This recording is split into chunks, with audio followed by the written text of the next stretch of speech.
Is Texas A&M QBU? I know it sounds weird, but hear me out.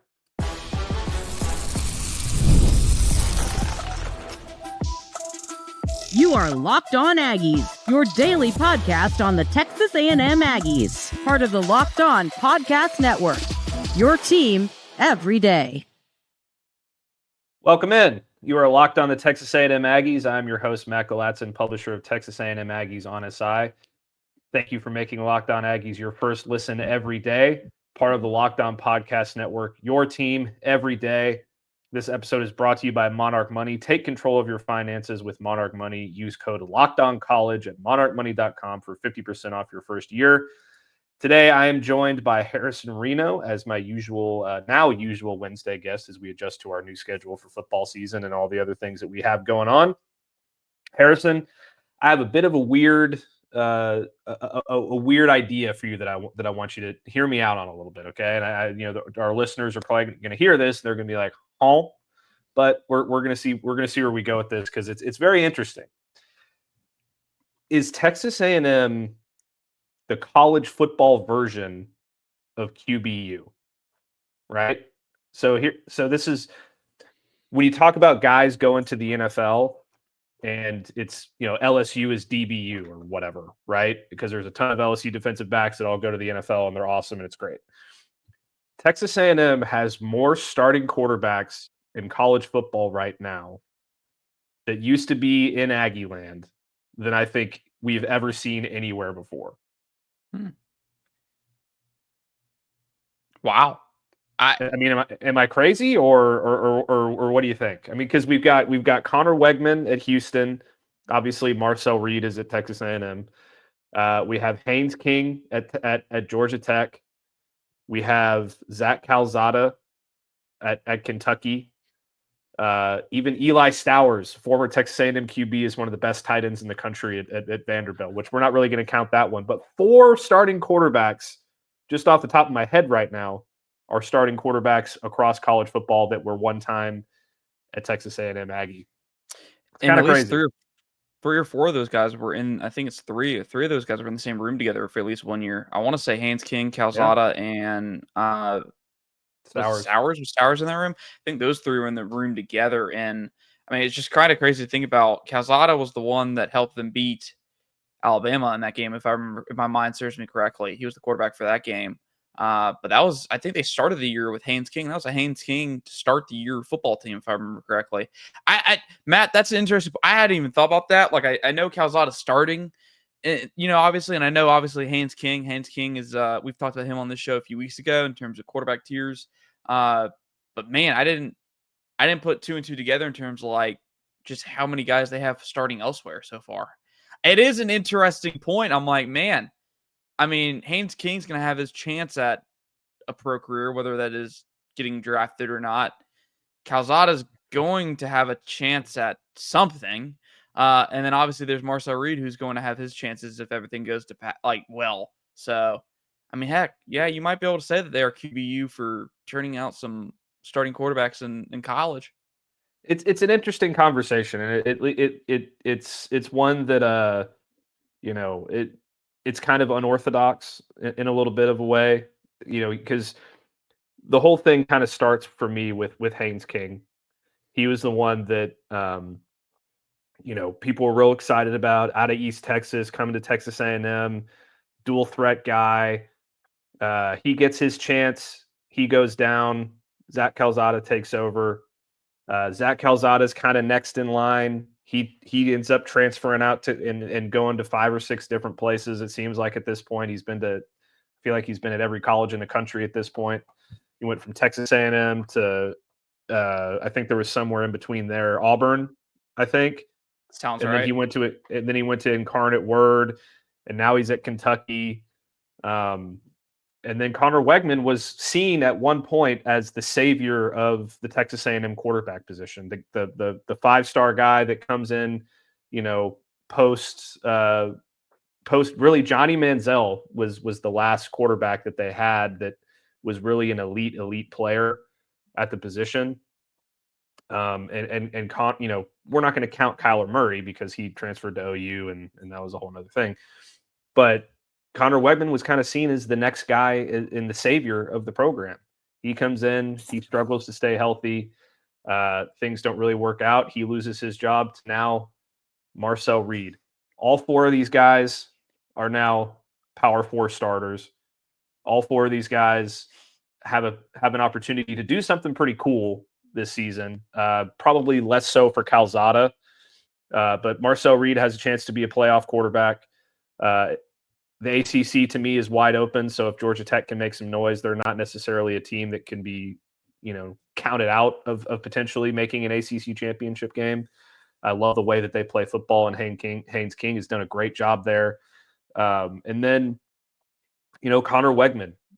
Houston is in the Big 12 now. They have a bunch of transfers coming in, an opportunity to really turn things around under Willie Fritz, who historically at this point in his coaching tenure, like he did with Tulane, seems like he's set to have a big year. So it should be a lot of fun for Texas A&M fans to kind of watch around the country and see these guys, excel, even if they're not in Aggieland.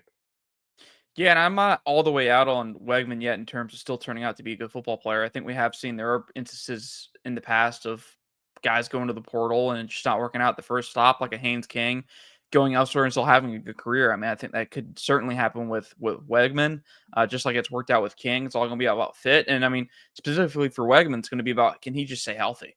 I think that was the big thing that kind of hurt him and Aggieland was he just was never healthy. And even when we thought he was healthy, it turned out he was not healthy.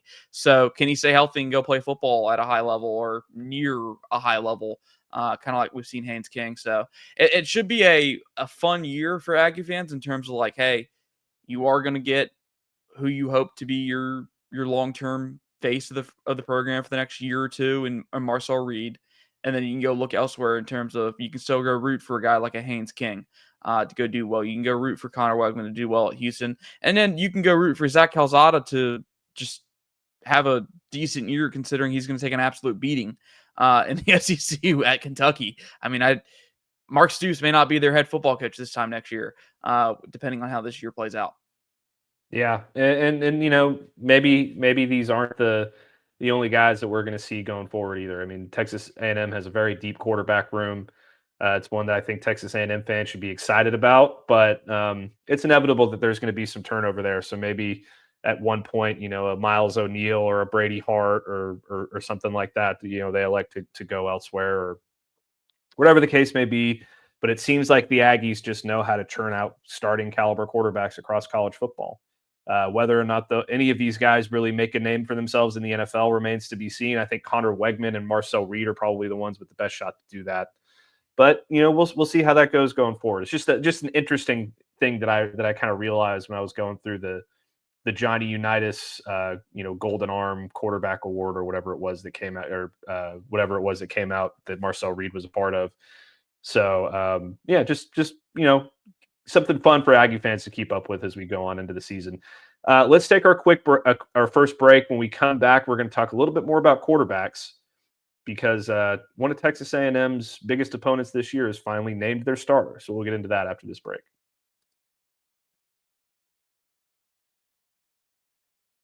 Today's episode is brought to you by Monarch Money.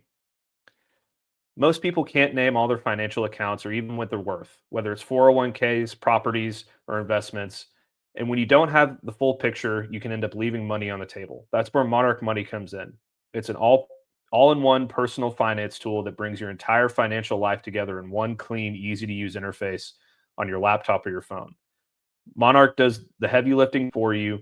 You can link all your accounts in minutes, see clear data visuals, get smart categorization of your spending, and finally feel in control of your money without ever touching a spreadsheet. Do you have subscriptions that you forgot to pay for? I linked all my accounts to Monarch Money immediately and spotted a few subscriptions that I wasn't even using. Canceling those saved me money every single month. Don't let financial opportunities slip through the cracks. Use code LOCKDOWNCollege at monarchmoney.com in your browser for half off your first year. That's 50% off your first year at monarchmoney.com with code LOCKDOWNCollege. Today's episode is also brought to you by OpenPhone. If you're running a business, every missed call is money left on the table. Think about the last time you needed a service. If the first person didn't answer, did you wait? Probably not. You moved on, That's why you need an open phone. So you never miss an opportunity to connect with your customers. Open phone is the #1 business phone system designed to streamline and scale your customer communications. Do you juggle 2 phones just to keep business and personal calls separate? Open phone solves that instantly. See why over 60,000 business owners trust Open Phone. They're offering Locked On listeners 20% off your first 6 months at openphone.com/lockedoncollege. That's openphone.com/lockedoncollege. They'll even port over your existing numbers for free. Open Phone, no missed calls, no missed customers.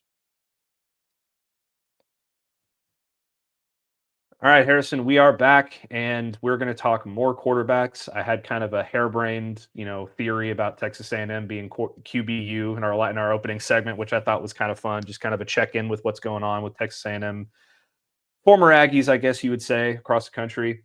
A little bit more straightforward quarterback news here in this segment, though. Notre Dame, Texas A&M's big early season opponent in Week 3, has finally named their starting quarterback. It was a competition between Kenny Minchey and CJ Carr to replace Riley Leonard.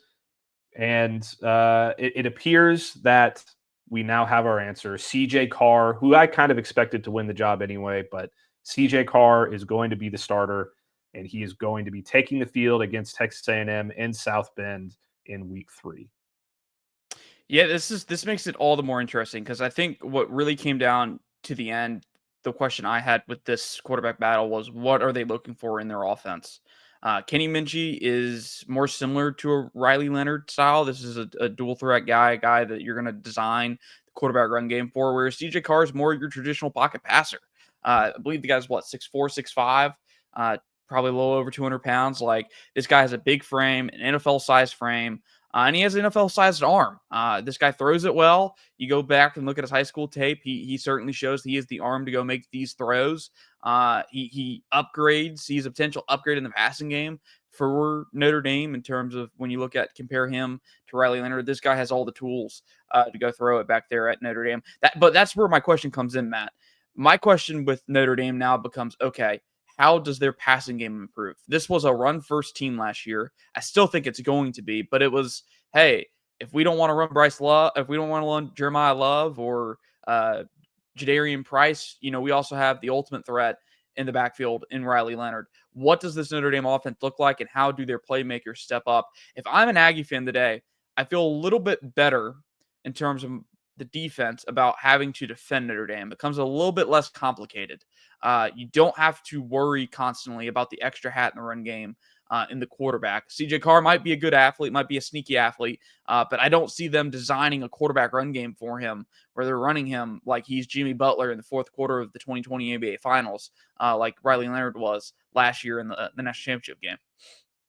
Yeah, absolutely. I mean, this guy is much different, a much different prospect than Riley Leonard. I think he's a little bit more of a pocket passer, kind of like you mentioned. It's going to change their offense, and I think you're right. I think it's going to make things easier for Texas A&M in terms of just the complication of defending Notre Dame. And when you play against a guy like Riley Leonard, he can pull the ball down and run on you at any given moment.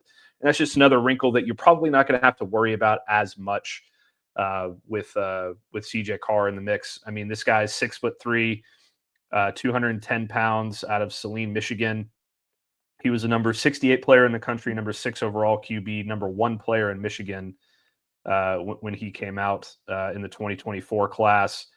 And he's been comped by 24/7 Sports to former Alabama star and current NFL backup somewhere, Mac Jones. He said Alan True of 24/7 Sports says that he continues to fill out nicely as his high school. This is obviously as his scouting report as a senior, but he continues to fill out nicely as his high school career progresses. Very cerebral player who studies the game and thinks the game. That was evident in his sophomore season, even though that was his first full-time job as a varsity starter. His processing speed should only get faster, and he has good classic passing mechanics and accuracy. Arm strength is good, and he can get the ball to any part of the field. Good enough athlete to get around in the pocket and escape the rush and run if need be, but running will not be a major part of his game. I think that's a key part there. and then very safe projection as a college starter based on maturity, approach, and skill set. So it sounds like this guy is a very traditional sort of pocket passing quarterback who kind of like some of these other, like not necessarily a Cade Klubnik or somebody like that who can really hurt you with the legs if you let him, but maybe somebody like a Quinn Ewers at Texas who could run. He just never really wanted to. He can do it if he needs to, but he's not going to make it a big part of his game. So I think that's something that's going to be interesting to watch out for. And just because he's been named the starter for the season opener also, Harrison, I would not necessarily count Kenny Minchey out of this entire equation either. Both guys are very young, and this is a very high-profile job with Notre Dame. They've got some tough early season opponents. Texas A&M is just one of them. So it could be a situation where if CJ Carr struggles against Texas A&M early on, maybe throws a couple interceptions or whatever the case may be, Kenny Minchey could still be on the table. Yeah, and I mean, we're going to know right out of the gate what Notre Dame has, because they got to go to Miami to go play in the season opener. Like, that is not by any means going to be a walkover game, or I mean, that might be a toss-up game, and honestly, it might even lean a little bit more toward Miami since they are the home team. But talk about a quarterback matchup right there. Two guys that might be a little bit similar in play style in terms of CJ Carr and Carson Beck, two pocket passers. A&M's going to have the advantage in terms of they're going to know what Notre Dame's offense wants to look like, because you're not going to see so much of, hey, we're saving things for that Texas A&M game, because they can't afford to save anything. They don't have anyone a cupcake game leading up to it. They gotta go on the road to a team that is going to be in playoff contention in Miami, and they got to go out there and win that football game. They got to do whatever it takes. But like you said, there could be growing pains. We've seen it before with young quarterbacks. Just because one guy's named starter for the opener does not necessarily mean he finishes the year as the starter. That will be dictated by his health and by his performance. But if I'm an Aggie fan right now, and if I'm on A&M's coaching staff, I feel a little bit better in terms of like how we're going to scheme up to stop or slow down CJ Carr as opposed to a Kenny Minchey, because there's nothing harder in today's world of college football than having to try to defend a quarterback run game, because it just throws off the box counts on both sides.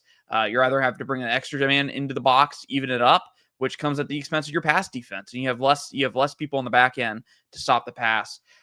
If I'm A&M, I feel a little bit better about this matchup in week 3. I know who's going to South Bend will still not be easy, Matt, but it's simply, A&M's obviously going to have to get their run defense in order to make sure they can slow down the A&M run game, and you're going to just have to try and put all the pressure on that young quarterback to go make plays. He has not thrown a single pass in a single college football game to his career. That will come versus Miami, probably throw 20, 30 attempts, and then his next 20 or 30 attempts will come at home versus A&M. If I'm an Aggie fan right now, I feel a little bit better about that matchup, knowing there's going to be some youth and experience at that quarterback position, and their offense is going to look a little bit different than it did last year.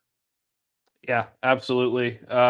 It's certainly going to be something interesting to watch, and Aggie fans will get their first glimpse at CJ Carr when they do take on Miami. So we'll get to see a little bit about what to expect when the Aggies head to South Bend.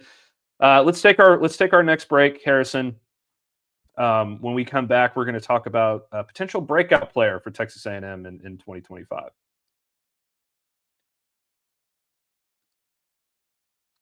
Today's episode is brought to you by Prize Picks. This episode is the daily fantasy platform that lets you turn your fantasy predictions into real rewards.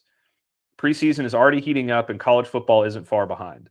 Whether you've got your eye on big name quarterback or breakout running backs, Prize Picks makes it easy to get in the game.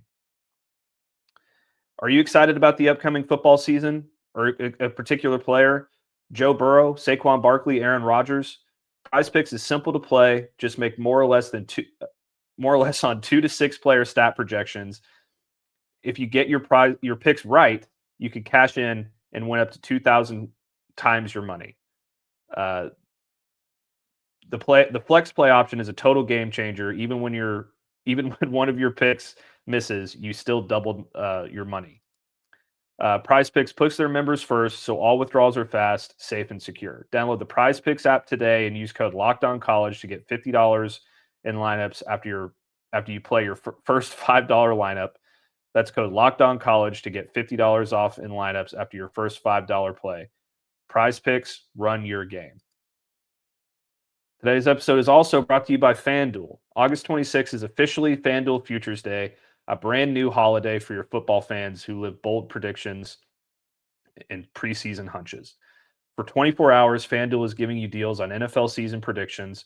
So whether you're calling for your MVP, eyeing a long shot division winner, or ready to crown your Super Bowl champ before week 1 even kicks off, this is your moment. So take a flyer on the MVP race. I'm going to take Joe Burrow just because I think he's got the most to prove. And, they're going to be throwing the ball about 50,000 times a game. So if he ends up, bringing it home, I wouldn't be surprised. I think Josh Allen is probably in there as well, but, that's just my pick. You can also crown your champion in August. Again, I'm going to take the Bills. I think it's about time they get by the Chiefs and win themselves a Super Bowl. You can also parlay a division winner, dark horse like the Packers, who I think have a real chance to win the NFC North. Visit the FanDuel app today and start planning your future bets now, because Futures Day is one day and one day only. FanDuel, play your game.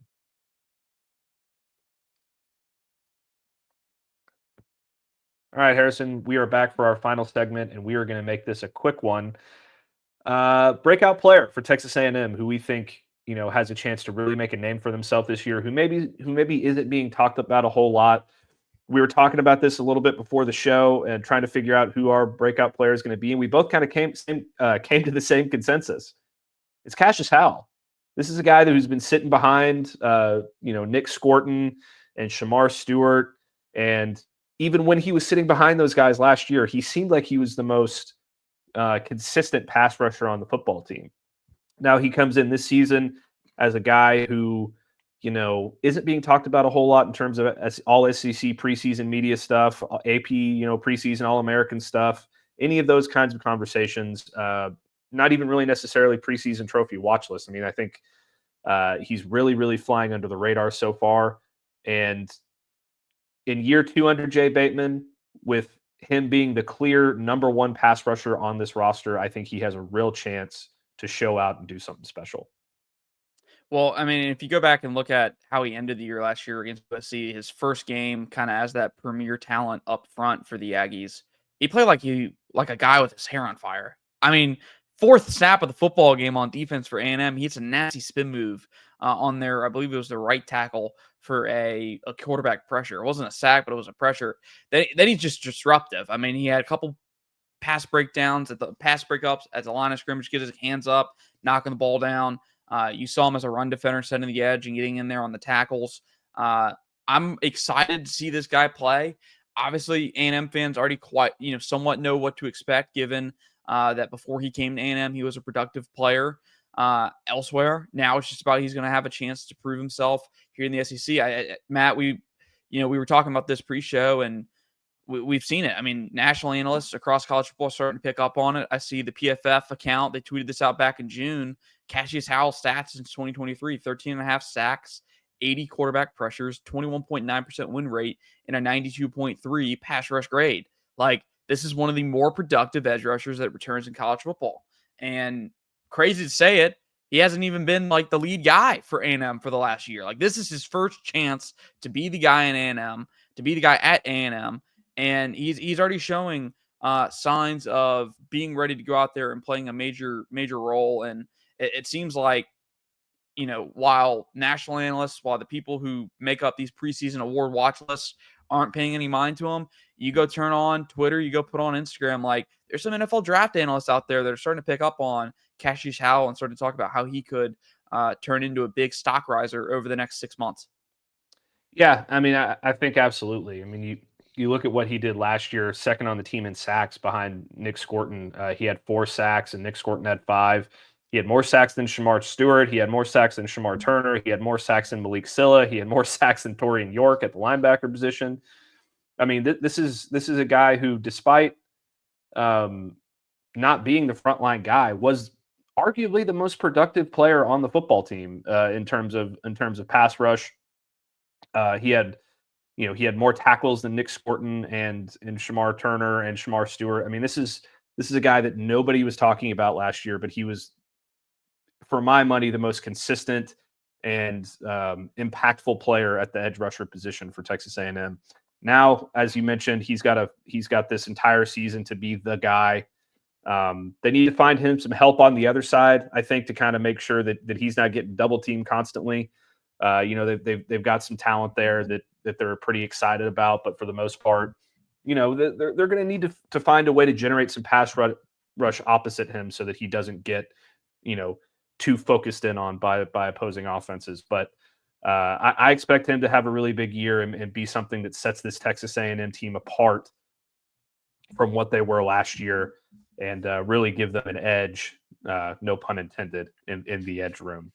But that's going to do it here for this episode of Locked On Aggies. Thank you so much for making us your first listen today. For your second listen, check out the Portal Show. Brian Smith has the latest rumors, portal entries, and signings. You can be the most informed fan on the rapid changes to the college football landscape. You can find the Portal Show on YouTube or wherever you listen to your podcasts. Don't forget to like the video, subscribe to our channel, give me a follow on Texas A&M Aggies on SI and on X at Matt Galatzan, and follow Harrison on X at Harrison Reno. And we will see you next time.